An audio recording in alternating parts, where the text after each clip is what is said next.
Thank you. I think you must stand with me to give me courage. So, good evening. After listening to our youthful professor earlier and listening to the deep wisdom of Dr. John Carney, I have nothing left to say. And it's not often that I am speechless. But I will depart from some of the notes I made and share with you an experience which is particularly directed at the graduates who have achieved, as you so aptly recognized, a pinnacle in their academic career, which is the achievement of a doctoral degree. And the story I want to share with you is, I was a young power station manager, and I often say when Eskom was still a globally admired utility, I was a young power station manager, probably about 35 years old, and we often used to drive from Witbank to Sunninghill, Megawatt Park, for meetings. And one of my colleague power station managers, we would often speak about the world and try and solve problems. And one day we remarked about a share of a company that he said to me, "Edward, that share is a great share. I think this company will do well." And he gave me the name of the company. And of course, we continued to chat, and we came to Sunninghill. Our meetings continued, and life went on. And about a year or so later, we chatted again, and I said to him, "So Peter, how much money did you make out of this share?" And he said, "Nothing." So I said, "Why not?" So he said, "Because I didn't buy any shares." And the lesson there is that no amount of knowledge that you may acquire, if you do not act on it, if you do not apply it, can be of any beneficial value to you or indeed to the world.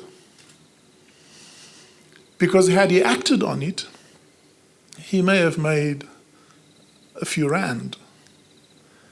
But he didn't act on very, very relevant insight and knowledge.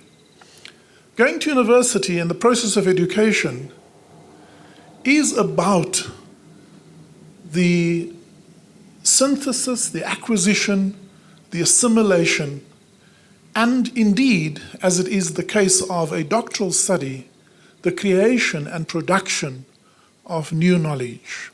And tonight, each of you celebrate a contribution to an infinite domain of knowledge. Yours will also be added to that. But I want to ask each of you a very, very important request. Become restless from tonight onwards.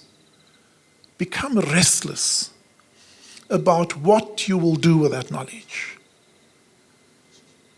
Because if it stays in your head, if it stays in the production of the publications that you have produced in the form of your dissertation, it will make for interesting reading.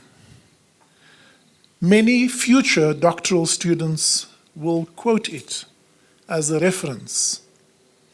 But the real value to humankind, the real value to the world, I listened to the adult child-headed households. I listened to capital adequacy reserves in the banking sector, to leadership in the wholesale and retail sector. I listened to every one of the citations, and I sit there with a deep yearning that that knowledge, the addition of knowledge that you contribute towards, that it somehow will find its way into action.